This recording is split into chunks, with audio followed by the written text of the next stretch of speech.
Hello. Welcome back. Good afternoon. And if you're tuning in now or joining us in the room at Politico's Sustainable Future Week Summit, my name is Victor Jack, and I'm an energy reporter here at Politico. So, after years of feeling left out in the cold by Brussels, nuclear energy is back in town.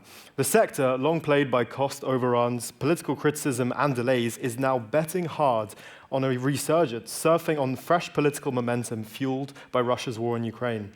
But a revival also comes with huge challenges. New nuclear technologies are yet to be rolled out at scale, while skill shortages and other supply chain issues loom large. And if there's one thing you can always trust to stay the same, even as the world sees increasing turbulence, it's EU countries perpetually fighting over the role of nuclear.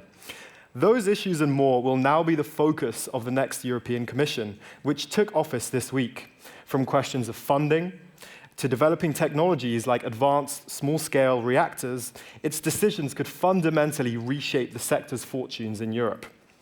A brief reminder to talk about us on X or on the social media of your choice, and if you're in the room, to not put your chairs on chairs which are empty so that our audience can sit as front as possible. And without further ado, I'm delighted to welcome our panelists here. So we've got Yves Debazet, Director General at the Nuclear Europe Trade Association. We've got Margareta Djordjevic, who's Deputy Director of Nuclear Energy at DG ENER in the European Commission. And she's running just a little bit behind, but any moment now, hopefully, we should also have Jutta Paulus, MEP, from the Greens and from Germany, who's also a member of the ENVI committee. So, thanks very much both for getting here. Let's hope Jutta gets here soon as well. I want to start perhaps with you, Yves, and just a quick word on how I'd like to structure the discussion, be similar to the last panel. So I want to talk a little bit about the challenges so far that the sector has faced, then look a little bit at the problems it's facing today, and essentially where do we go from here, and how can we work on some of those problems looking at the next 5 years here in Brussels. So, starting with you, Yves, nuclear energy, it's no secret, is an ongoing and perpetual and consistent fight among EU countries and Council. From the EU's Sustainable Investment Taxonomy to the role of nuclear-powered hydrogen in the Renewables Energy Directive, it's spurred endless fight and eaten up political bandwidth for years. Is it time that we just put this debate to bed? So I think, first of all, I heard the comments you made on the issue the industry has faced in the past, and I think it was more. So we are talking about a new bill. Clearly, there were some projects that were delayed with some cost overrun, and I think on that the industry has to learn, and I think it is currently learning. We need to deliver project on time and at cost. I think this is absolutely essential. But this shouldn't hide the forest behind. The forest behind is today we have 99 reactors running in Europe, and I think they are usually running with very high efficiency at a very low cost. And this is very important. This provides reliable, low-carbon energy across Europe, and not only to European, nuclear countries, but also with the market we have today. This also benefits to neighboring countries, and this is what we've seen in November, early November, a lot of cloudy weather in Northern Europe, no wind, no sun, and thanks to nuclear, I think the power was still there. And if you look at other options, there was a lot of coal production across Central Europe to also supplement this. So I think it showed that renewable is a great thing, but you need something to complement it. Mm-hmm. And in a way, this shouldn't be backed up with fossil fuel. And nuclear it could be an essential part to back up renewables. And then the situation we have today, so for me, the idea of prolonging the existing fleet should really be a no-regret option. This is not something which is well understood in all countries. We've seen recently Germany closing its last reactors, but we really believe that across Europe, this idea of prolonging the fleet as long as possible is absolutely essential. And I think that's all really interesting, and I want to dig in a little bit more into the point in terms of the political tensions here. I mean, some in the industry I know have accused certain officials in the previous commission, so notably Frans Timmermans, of being biased against nuclear. Those now running the show as of this week are Teresa Ribera and Dan Jorgensen, who have historically been, let's say, lukewarm towards nuclear at best. Are you concerned about whether they might be biased on nuclear this time around, just as the sector, is facing quite a critical time and betting on this big revival in Europe? We'll have to see exactly how things will be handled. But what we've heard from Commissioner Gunson so far were not particularly worrying. He confirmed that the SMR alliance was a key important thing to consider moving ahead in EU policies. There will be a role also considered for nuclear in the clean investment plans that are being announced, so we'll have to see. He has also mentioned the so-called PINC, so for illustrative program, nuclear program, communitary nuclear program, so we'll have to see exactly what is in. I would say on the less positive side, he said that there would be no money for nuclear. So we need to see exactly what does that mean, because in general, the Commission doesn't provide money for investment directly. So this is a more question of framework to be put together and how nuclear will be treated. We believe that there should be technology neutrality in policies. All low-carbon solutions should be considered on an equal footing. So it sounds like you're saying that you trust that he will be unbiased then, from what he said so far. We have to believe, to trust what he said. We'll have to see then what happens. Great. Margareta, I want to bring you in here. I mean, can you make a promise to us here today that the Commission will take a totally neutral approach when it comes to nuclear issues, despite some of the historic positions, let's say, of perhaps the incoming commissioners? Well, the Commission projections clearly show that nuclear will have a clear role in the energy transition because all clean energy technologies will be needed for the climate neutrality objective by 2050. And Commissioner Jørgensen, indeed, he confirmed that nuclear is and will continue to be part of an integrated energy mix in the EU. But of course, the use of nuclear or not is a choice of EU member states.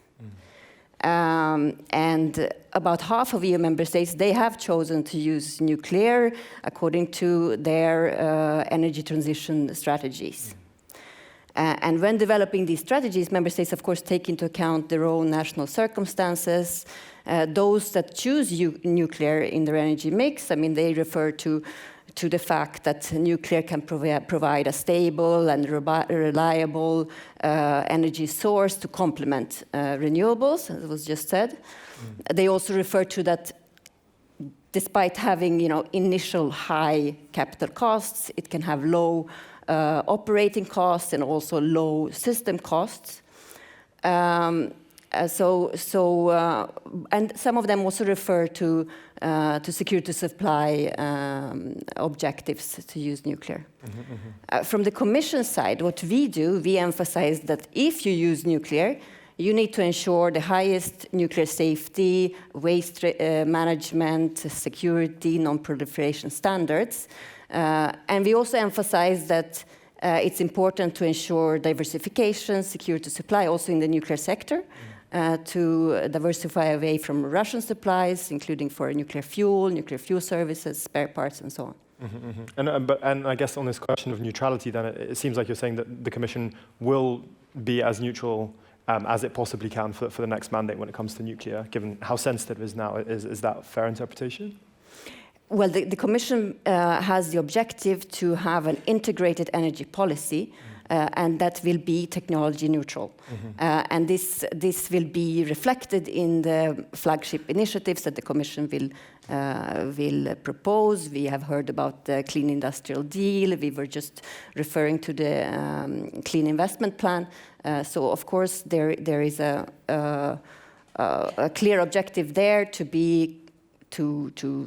further our decarbonization and security supply objectives technology neutral way. Yes. Mm-hmm. And Yves, I mean, do you hearing it now? Do you buy that? I mean, has the Commission taken a technology neutral approach so far? Do you trust that it will now?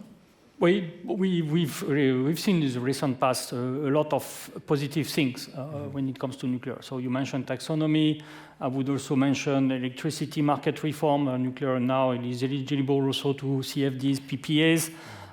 Nuclear fully also embarked in the Net Zero Industrial Act. So there are many positive things. When it comes to full technology neutrality, I'm not sure we are there yet. Mm-hmm. But also, we have also to mention the glass half empty, as I was saying. Many progress been made in the recent years. But I think maybe if there is something now that should be achieved is probably much more pragmatism that we've seen in the past.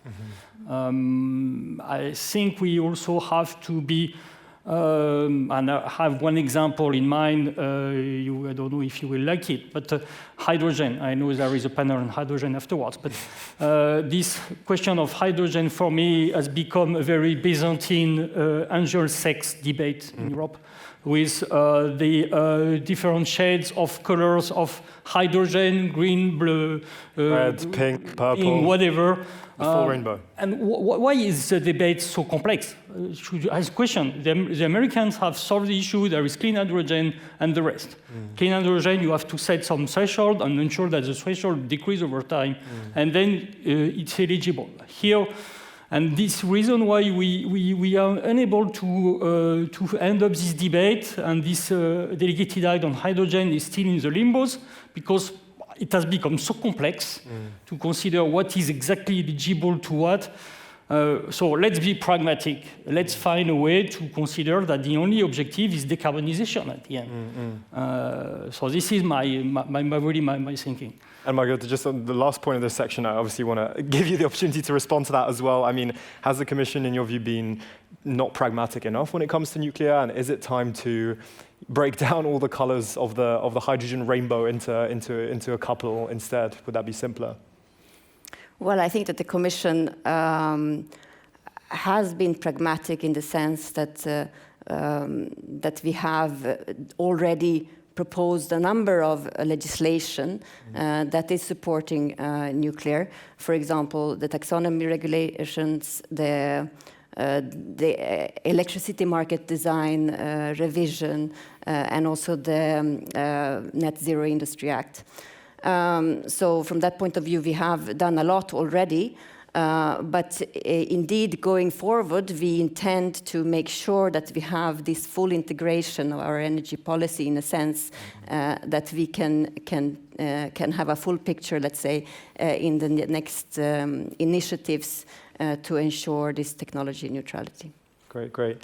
Perfect. And I think that leads us well into talking a little bit about the problems facing the sector today. Obviously, one of the core issues facing the industry is of course, funding. Let's perhaps start with Yves. I mean, in your view, should the Commission be open to boosting funds for nuclear, including small modular reactors, boosting state aid rules, or opening pots of money like the Just Transition Fund for SMRs? There's something with the microphone. Thank you. Yeah, so we are not really calling for some specific, I would say, particular benefits that would be devoted only to nuclear. What we're calling for is really technology neutrality, and this should also include access to EU funds. So, for example, the example for me I have in mind is a Just Transition Fund, which is not, nuclear is not eligible to. And if you look at what the Americans do, they provide money for countries that want to replace coal plants by reactors. So the Americans do what the Europeans cannot do in Europe. I think this is absolutely nonsensical, if I may put it. So the same is true for InvestEU. So I would say we are not asking for a particular treatment. We are asking for a balanced treatment. Obviously, in terms of EIB, also, EIB should also consider nuclear investment. We shall see what happens, but we've heard some positive things on that, but those things have to be turned into reality. Perfect. I've just been told that Jutta Paulus, MEP, has arrived, so we'll just introduce her as well. Welcome. Congestion, and then I didn't find the entrance to the building, to be very honest. No worries. It's a bit hidden.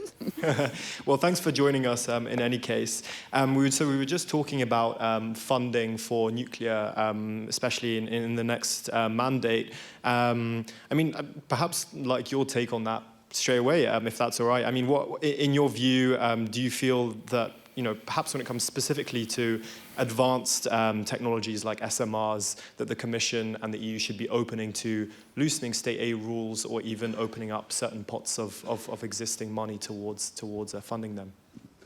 Well, actually, I'm not a surprise, as I'm a green, quite skeptical towards that wonder miracle technology, which we have been talking about for at least 25 years, if not longer. So the basic technologies that lie behind the concepts have been known for at least 50 years. And we had Hamm-Untrop in Germany, which was working in that way that some of the small modular reactors are supposed to work. And it didn't turn out well for my country. We lost a lot of money there, but never mind. But to look at funding, I mean, we have all these arguments, well, Amazon is investing, Google is investing. Well, if you look at the contracts, they are saying, if you're successful, we'll buy your electricity. They're not giving them money for hand. And having also a look at the scientific background, there is this estimation of the base, which is the nuclear facility in Germany that is looking for a depository for the radioactive waste. And they estimated that we would have to build several thousand of these reactors in order for them to become cheaper than the big reactors. And I'm not sure with the accelerating climate crisis, where we see the heavy extreme weather events all over Europe right now, and probably will see them again next week, that we should invest so much time and money into a technology which is carbon neutral or almost carbon neutral, no doubt about that, but will take incredibly long to materialize. I think it's really interesting. And Eva, I do want to let you respond to that, but also separately to that, I also would like you to let me know, I mean, the industry has said that it wants 150 gigawatts of nuclear capacity installed by 2050. Can the industry realistically achieve that without extra funding from the EU, or at least the loosening of state aid rules? I think we can. First of all, because 150 gigawatt, which is a number which the nuclear alliance countries have adopted as an objective for themselves. If you look at the numbers, it represents, in terms of new build down to 2050, something around 110, 120 gigawatts, the new capacities to be constructed. And this figure is similar to what Europe built over the 70s, 80s across Europe. So something that was done in the past. I don't see why we wouldn't be able to do it again. The question is more, in my opinion, and I don't think we are talking need any subsidies per se. What needs to be done is really to have a plan to really develop a full program of reactors, because this will, with a proper order book, you will see the supply chain companies mobilizing themselves, investing in new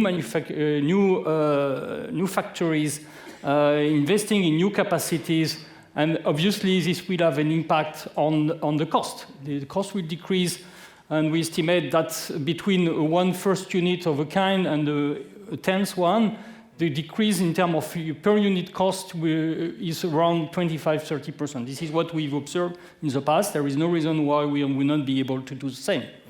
So really, for me, the objective is to have a plan, to pursue this plan, and obviously do not put hurdles on the deployment of reactors for countries who want to invest in new nuclear, obviously not all Europe. I mean, that's fascinating because, yeah, I mean, essentially it seems as if you're saying that funding would be great, but it's not essential to meet those goals. I mean, I was recently speaking to the CEO of an SMR company, and he was telling me that essentially there's no way that his sector could take off in Europe without some extra EU cash. Margareta, I want to bring you into that. I mean, you talked about, an integrated energy system approach.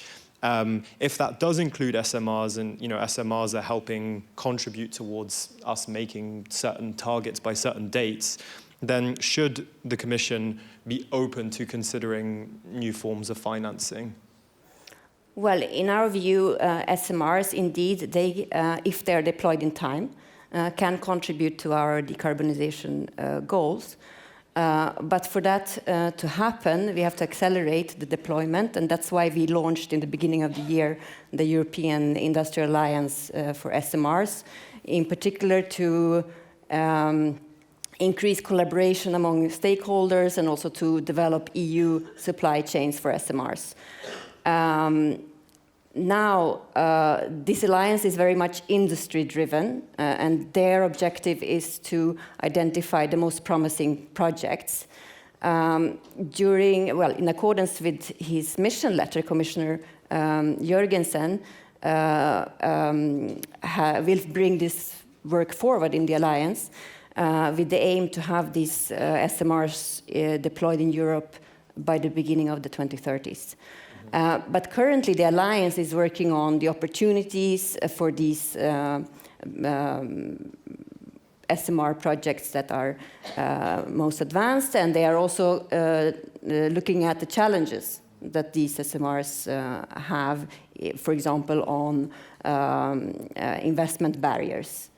And they will develop a strategic action plan for these SMRs. And as explained by the Commissioner during his hearing in the Parliament, it's when we see this assessment in the Strategic Action Plan that the Commission will be able to assess whether or not additional political level support will be needed to address these challenges. It's interesting, it's a bit of a chicken and egg problem, right? I mean, you're saying that we'll essentially help SMRs potentially more if they meet their targets and deploy in the early 2030s. What some in the industry say is that essentially we won't be able to meet some of those early targets unless we get more EU support and focus now. I mean, can you rule out that the Commission would consider more funding for SMRs? I think that the Commissioner, in his hearing, did not commit to any EU funds, right, for new-built nuclear projects. He did, however, announce and commit to this new investment plan, right? And this investment plan is meant to unblock investments not only for renewables, energy efficiency, grids, but also for nuclear energy. And in terms of nuclear energy and also for the energy transition in general, I think it's quite clear that we need both public and private money. And also, as was just said, that also the industry has to commit to deliver projects in time and on budget. So it seems like as if the Commissioner isn't ruling it out totally. Would that be fair to say? He did not commit in the hearing. That's what I can say. Neither did Vice President Ribeiro, who was asked in her hearing, because she's clearly the head of DG Competition, also responsible for state aid rules. And she was asked by a Czech MEP who said, well, we all know that nuclear will only be built with massive subsidies from the government, so will you change the state aid rules so that this is possible? And she said, well, right now there's no intention to do so. Absolutely. And yeah, maybe Yves, just bring you in here as well for this. It's interesting. I mean, it's not just financing and funding that's an issue. I mean, it's also, historic costs and delays. You said earlier, the industry is working to address some of those difficulties. But I mean, even just looking at EDF, obviously the EU's main nuclear player, we've seen 12 years of delays for the construction of Flamanville 3 in France. We've seen also about 10 to 12 years of delay in a Finnish reactor as well. I mean, in Mario Draghi's landmark report in September, he also said that the levelized cost of energy of nuclear has risen by almost 50% since 2009. How can we bet on the industry to help us become climate neutral on time, given this history? I think, first of all, so it's clear that the experience we have had in Europe hasn't been very positive, and I believe nobody would say otherwise. But if you look at the issue at the more global level, there are still countries that deliver on time and at cost. And why that? Because instead of having projects of unit by unit construction that you do every 20 years, that's what we did in Europe, they have already a plan. And here I'm back to my point before.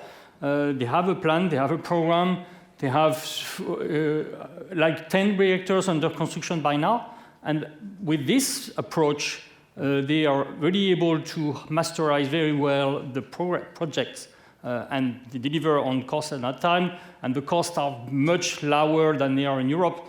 But it's because it's also China, so this is not something Europe can compete on in terms of cost. But what Europe can do is to be able to also deliver projects at cost and on time. This is really what we need to do, and the industry is committed to deliver this. We have what we need to have is the appropriate framework. And I would say, I was mentioning before, the appropriate framework, the investment framework, we mentioned this before. Investment framework means that CFDs are available for nuclear, that there would be some state aid because of the market failure. And I don't think on that we need any specific treatment. There is already a process within DG competition. Some projects have already been approved in the past with this throughout the DG competition approval.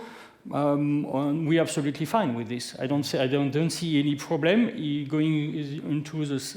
Where we have a problem today is each time a project has been approved by DG competition, there is an appeal towards the ECG, and then this delays the project and this increases the cost. And I think on that we should find a way to avoid each time there is an approval of a nuclear project, this Pavlovian reflex from some countries to immediately appeal for the decision. I think this is not appropriate way of dealing with industry. That's really interesting, and yeah, maybe Jutta, I want to bring you in on this one. I mean, this Pavlovian response, I think, is an interesting framing. I mean, if, as Yves says, essentially, the nuclear industry doesn't need many more EU funds to take off and to hit its goals, and if some countries where the population is pretty much, pro-nuclear, is applying to get some state aid, relaxations or state aid permissions for certain projects, should we now just allow them, to do that? Because we're not taking funds away from the EU, and we're not taking funds away from government budgets of other EU countries that are skeptical towards nuclear. First, I would briefly like to comment on the hypothesis that the delay and the cost overrun is only due to the appeal to the court, because I don't think that the wells in Flamanville were caused by an appeal to the ECJ, obviously. But I think what we have to keep in mind, I mean, I'm, so to speak, the generation that was politicized through Chernobyl, right? And I remember very, very well that April 1986, where all school was in uproar because there were, let's say, limited news coming in. No one knew really what was happening. Our minister for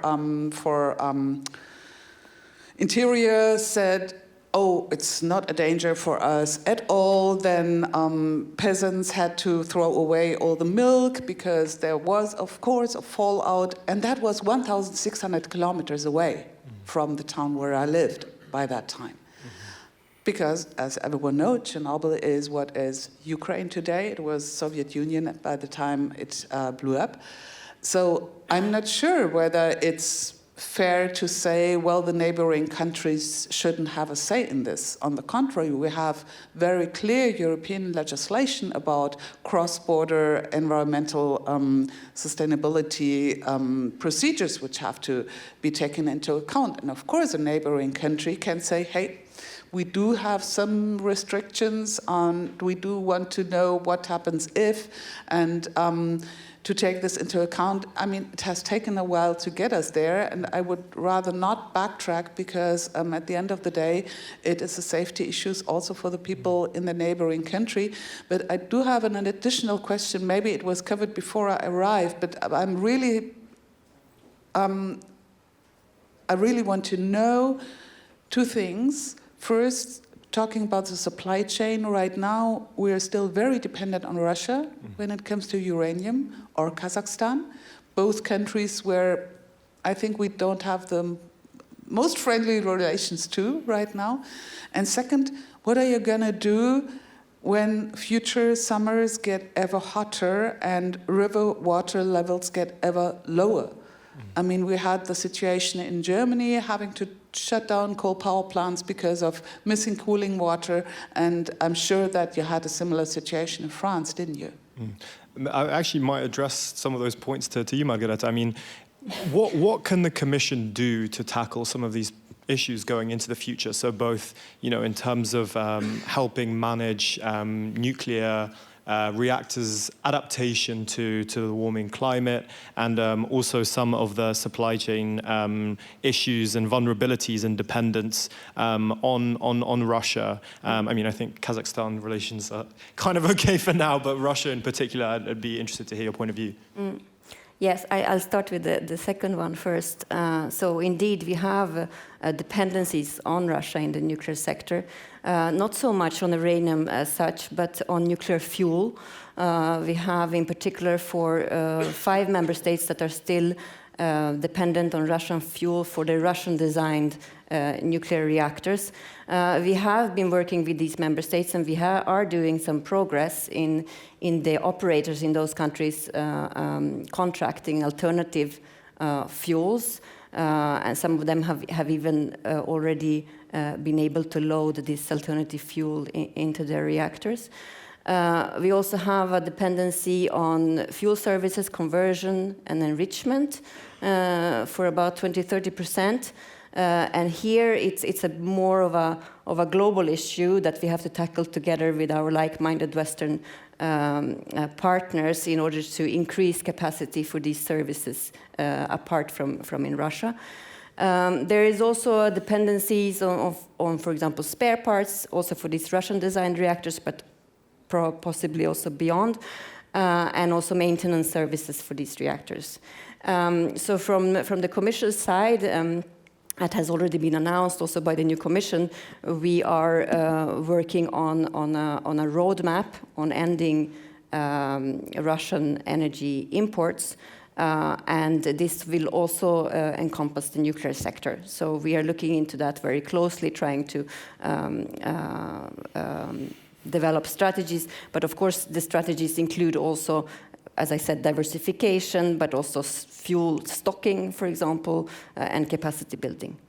On the second question, well, this is a little bit outside of my remit, let's say, but indeed there is a European legislation in the environmental field, both the Water Directive and also the rules and consultations that were referred to.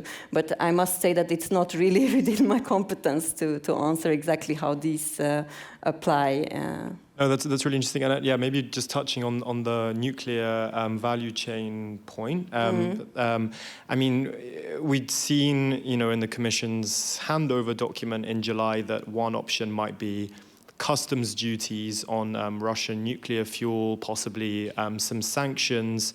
Would that be a smart way to go about this? I think that all options are still on the table, still being considered. It's not something that I can say today what would be the best possibility here. Currently, we have no sanctions in the nuclear sector, of course, and member states are divided on this issue. As always. As always.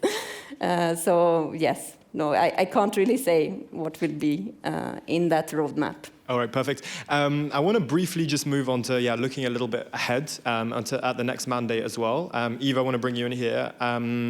Ursula von der Leyen has tasked Dan Jorgensen, incoming energy commissioner, with accelerating deployment of SMRs, as we've heard and as we've touched on, including a clean industrial deal. We've heard rumors that there'll be some points in there for SMRs as well. As concretely as possible, what would you like to see in the clean industrial deal for SMRs in the nuclear sector? I think we have the alliance. It was mentioned, and the alliance that was set up a few months ago now has already given some thoughts on what were the main hurdles. And I think clearly the idea is to try and overcome those hurdles and address the issue that are identified. So financing, we said a lot. I don't want to say it again. But clearly, I think there is a need to incentivize innovation. Innovation is key, including in this industry. And on that, we really have to do more. Then supply chain mobilization, it was also a point mentioned before. And obviously skills. We need skills. We need to have to be able to attract new talents, young talents, because the challenge is massive. And we are not the only industry. We compete with other industry to attract talents. So that's the reason why we also should be able to have a clear view on what our needs are, together with the Commission. And there is already a project which have been selected. Skill for nuclear. I think it will be important to dig into this. Perfect. I just want to give you 30 seconds, because I'm being told we have to wrap up, Margareta, to respond to that. Especially on the skills point, I think it's interesting. What can the Commission actually do to boost skills in the sector? France alone has set a target of recruiting 100,000 workers in the next few years to replace its aging workforce that has been dealing with nuclear. What can the Commission do here? Well, I think that we can do...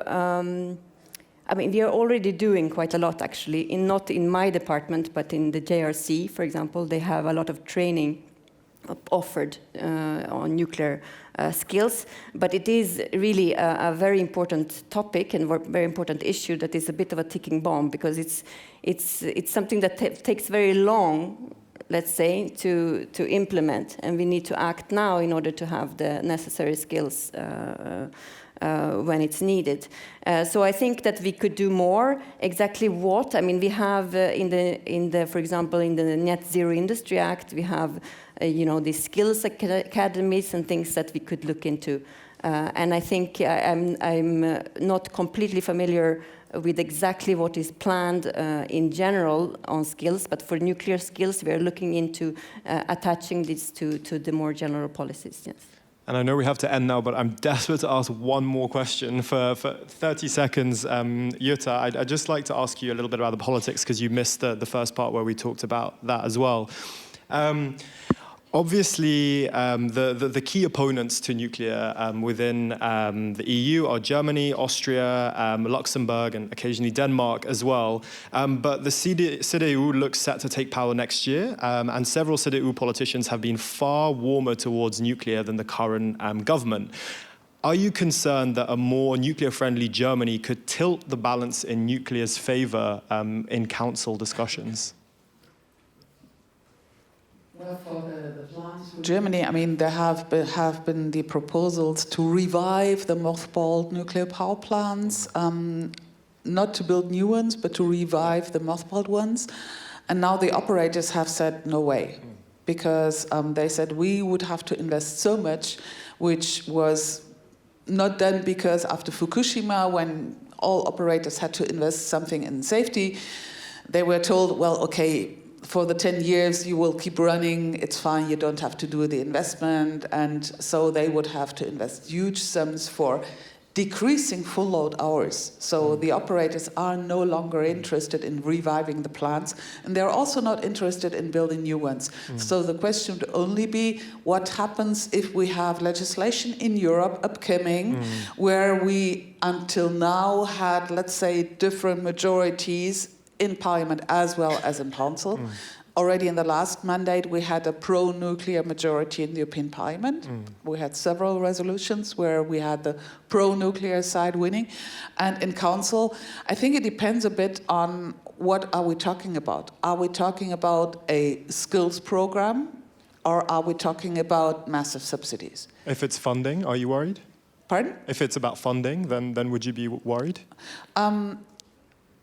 Not so much, because at the end of the day, I don't see the EPP in Germany securing an absolute majority in the next vote. Yeah.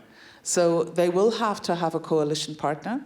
All coalition partners that are on the table, let's put it that way, because they will hopefully not want to talk to AfD, which is ESN, the European Parliament, are anti-nuclear. And then we have the German vote, right?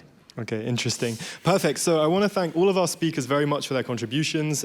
We ask you, the audience, attendees, to remain seated. In just a few minutes' time, our energy reporter, Gabriel, my colleague, will be moderating a panel named Hydrogen, Can the EU Scale Up? Thank you very much.